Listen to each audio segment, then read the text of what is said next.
In response to the Deepwater Horizon oil spill, the Florida Fish and Wildlife Conservation Commission and its partners acted quickly to protect and conserve threatened and endangered sea turtles from the possible impacts of oil. Working with BP's Vessels of Opportunity program, rescue boats went out daily to the eastern zone of the spill area, where FWC staff recovered approximately 130 visibly oiled sea turtles. Spotters stood on the boat's fishing towers, and captains maneuvered close enough so biologists could capture turtles with handheld nets. Using GPS, biologists recorded the location of the turtles and collected data on environmental conditions. They closely examined them for oil, took samples, measured, weighed, and photographed each turtle. Biologists pit tagged and returned those not impacted by the oil to the Gulf. Impacted turtles were transported to Gulf World in Panama City Beach for primary care, where they were cleaned of all external oil and received initial treatment until they were stable enough to be moved to a secondary care facility.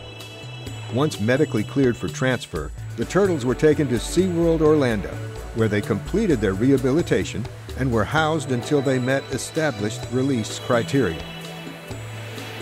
The first release of rehabbed sea turtles occurred on August 18th at Cedar Key. 23 Kemp's Ridleys received an honorable send-off by Admiral Thad Allen and Dr. Jane Lubachenko, administrator of NOAA, with FWC and NOAA staff assisting.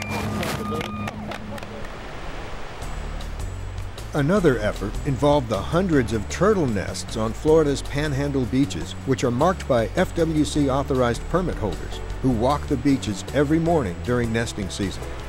After much discussion and deliberation, scientists decided to take the unprecedented step to have the hatchlings released in the Atlantic Ocean.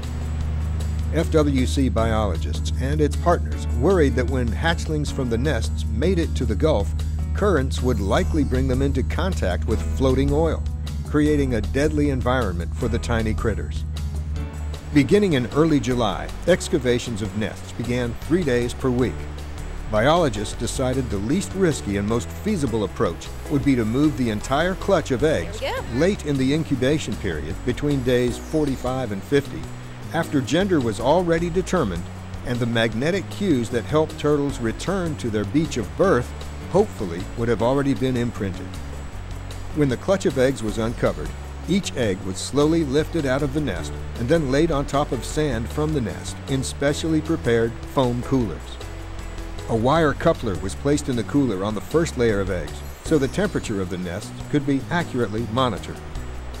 The coolers were taken to a holding area where they awaited arrival of the turtle trucks from FedEx.